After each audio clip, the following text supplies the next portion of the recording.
Bonjour à tous et bienvenue. Alors aujourd'hui, on va s'attaquer à un sujet qui a l'air, mais alors, simple comme bonjour, la soustraction.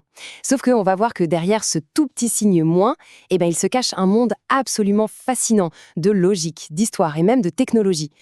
Allez, petit test rapide. 53 moins 14, ça fait combien? Prenez juste une seconde. Comment est-ce que ce calcul se fait dans la tête? Parce que figurez-vous que la méthode qui vient là, presque instinctivement, elle raconte toute une histoire. Une histoire sur la façon dont on nous a appris à penser les chiffres. Alors, simple, ce calcul? Pas si vite. C'est une opération qu'on croit connaître par cœur, mais qui a une profondeur assez surprenante. Allez, on plonge dedans. Parce que oui, il y a plusieurs façons de trouver la bonne réponse. La méthode qu'on apprend à l'école, celle avec la fameuse retenue, en fait, c'est loin d'être la seule qui existe. Selon les pays, selon les époques même, on a enseigné des techniques complètement différentes pour arriver au même résultat. En gros, on peut dire qu'il y a deux grandes écoles de pensée pour faire une soustraction avec retenue. Chacune a sa logique bien à elle, ses points forts et ses points faibles.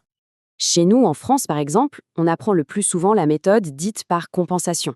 Alors l'idée c'est quoi? C'est que la différence entre deux nombres, elle ne change pas si on leur ajoute la même chose. Pour faire 3 moins 4, ce qui est impossible, on va ajouter une dizaine en haut. Le 3 devient 13. Mais attention, pour que ça reste juste, il faut aussi ajouter cette même dizaine au nombre du bas. Le 1 de 14 devient un 2. C'est efficace, mais il faut bien l'avouer, la logique derrière est un peu abstraite, non? Et puis, de l'autre côté, on a la méthode par emprunt. Là, le principe est totalement différent, beaucoup plus concret. Pour faire notre 3 moins 4, on est toujours bloqué.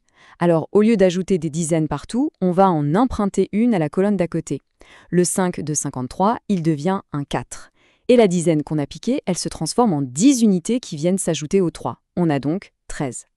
On nous modifie que le nombre du haut. C'est une technique qui est super facile à visualiser avec des objets, comme des Legos ou de la monnaie. Alors, si on les met côte à côte, on voit tout de suite les deux philosophies. La compensation, c'est élégant, c'est rapide, mais un peu abstrait. L'emprunt, c'est super intuitif, facile à comprendre, mais ça peut vite devenir le bazar à écrire, surtout avec des grands nombres. Au final, il n'y en a pas une meilleure que l'autre, elles sont juste différentes. Bon, maintenant qu'on a vu le comment on fait le calcul, passons au pourquoi.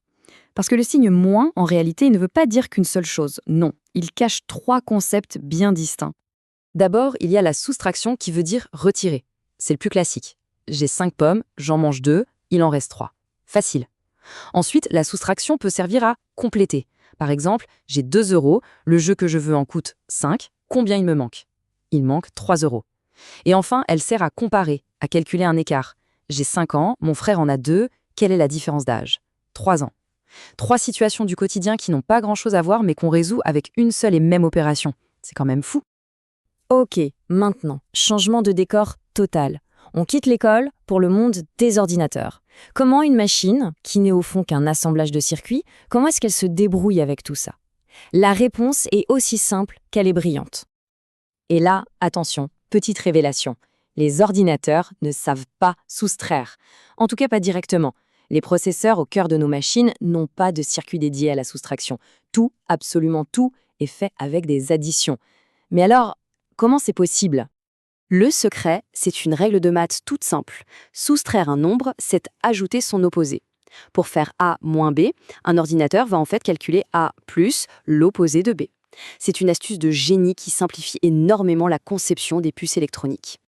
Alors, l'opposé d'un nombre, qu'est-ce que c'est? C'est tout bête. C'est le même nombre, mais avec le signe inversé. L'opposé de 5, c'est moins 5. L'opposé de moins 20, c'est 20. C'est vraiment le principe de base de tout le calcul informatique.